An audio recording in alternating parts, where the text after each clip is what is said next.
घने, सुनसान और खौफनाक जंगल के बीचों बीच, जहां रात का अंधेरा सांसों को भी कैद कर देता था, एक भयानक मखलूक बसी हुई थी। एक ऐसा वेयरवुल्फ जो सिर्फ कहानी नहीं बल्कि जिंदा दहशत था। कहा जाता है कि वो कभी एक आम इंसान था, मगर किसी पुरअसरार लानत ने उसे खूंखार दरिंदे में बदल दिया। जब रात गहरी होती और चांद की हल्की सी रोशनी दरख्तों के दरमियान से झांकती, तो वो बाहर निकलता। उसकी आंखें अंगारों की तरह दहकती होती और उसके मुंह से सड़ी हुई लाशों की बदबू आती।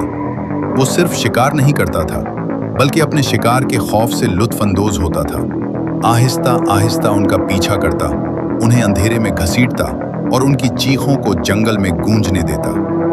जो लोग उसके चिंगल से बच निकलते, वो बताते कि वो मखलूक पलक झपकते गायब हो जाती और अगले ही लम्हे उनके बिल्कुल करीब होती, उसके नौकीले पंजे गोश्त को चीरने के लिए तैयार। एक रात चंद मुसाफिर जंगल में आग जलाकर बैठे थे, हंसी मजाक से अपने खौफ को छुपाने की कोशिश कर रहे थे।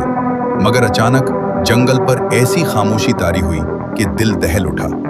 हवा रुक गई, दरख्त साकित हो गए और फिर एक खौफनाक गर्राहट ने फजा को चीर दिया।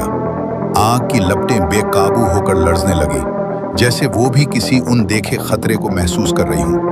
अचानक वो दरिंदा आग के बीच से नमूदार हुआ। उसका देव कामत जिस्म शोलों को बिखेरता हुआ उन पर टूट पड़ा।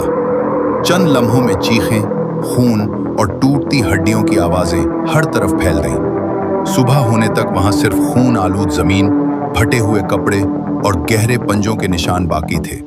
एक खामोश इंतबाह कि उस जंगल में कदम रखना मौत को दावत देना है। मगर सबसे ज्यादा खौफनाक बात यह थी कि वो दरिंदा सिर्फ जिस्म नहीं बल्कि जहन भी रखता था। वो रास्ते याद रखता, चेहरों को पहचानता और खौफ को महसूस करता था।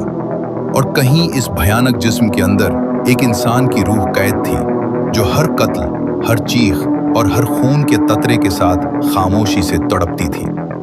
मगर उसकी आवाज कभी बाहर नहीं आती थी, क्योंकि दरिंदा हमेशा गालिब रहता था।